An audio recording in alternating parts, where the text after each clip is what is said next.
أهلا وسهلا بكم أصدقائي في حلقة جديدة نتعلم أغنية جديدة. أغنية اليوم أغنية يا رمضان خلكي.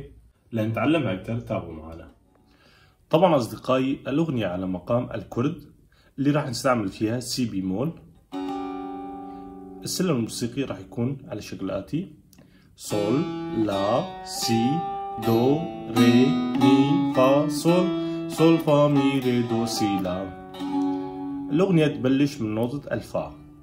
راح نبلش بالأغنية فا صول فا فا مي فا مي، فا صول فا فا مي فا مي، فا صول فا فا مي فا مي ري ري ري فا مي ري دو دو ري مي ري دو سي سي دو ري دو سي لا لا سي دو سي لا دو سي لا لا. هاي كانت الأغنية كامل. هلا راح نعزفها بشكل أبطأ.